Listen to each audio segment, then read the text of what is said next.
The campus of GBHS Fontem once again welcomed former students, marking a significant moment as the institution undergo a major transformation. On the morning of Thursday, March 26, members of the second batch of alumni, led by their president, Mr. Dennis Nkendemo, pay a courtesy visit to the school. The visit aimed to motivate students, teachers and staff, especially following the school reopening after being abandoned for 8 years due to the armed conflict. We cannot say the needs are not there. We can only say the means to take care of those needs are enormous. And we will have a working session.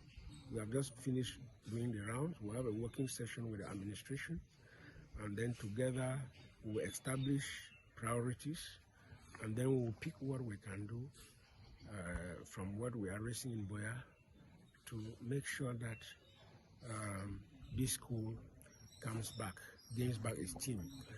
Among the delegation was Judge Tazi, who encouraged the school administration to remain committed and hardworking.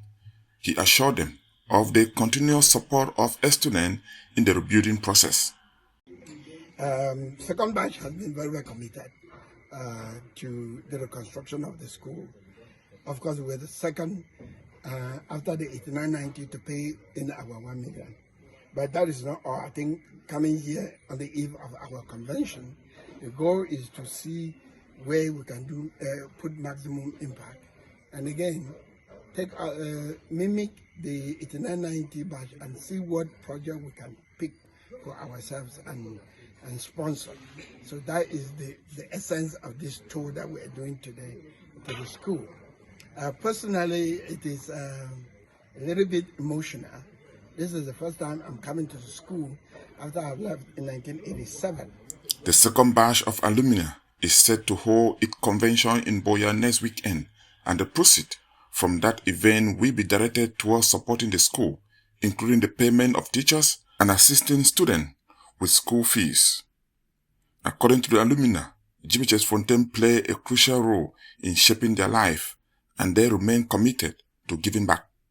School came as a breakthrough to some of us, not just myself. Many people, some were hunters, others were climbers, and when they opened the school with the pioneer principal Ategwa, may his soul rest in peace, it globed all of us.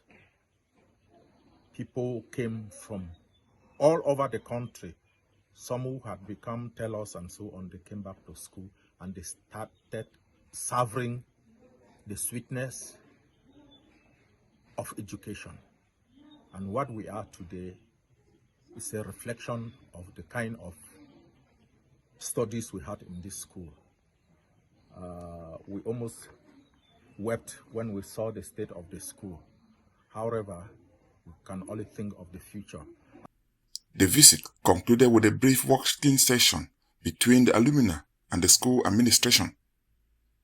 The lab is to see how to really arrange the windows and the doors that are all broken, and then see how the lab could be re-equipped. Yes, see how it could be re-equipped so that it could be used by our students. Yes, I think. The end of the school is, again, as I said, it's deplorable. It's sad to see. But as a batch, we have consciously taken this role as the leadership so that we can have substantive discussion and see what we can push, how far we can push, and how rapid we can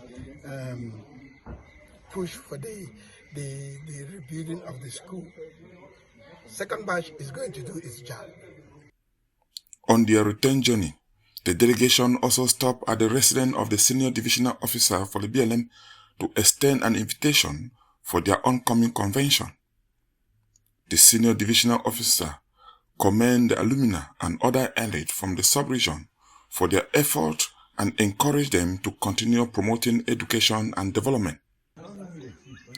The students expressed their heartfelt gratitude to the institution that helped shape their early ambition. Enes Kumba for Gaza Media.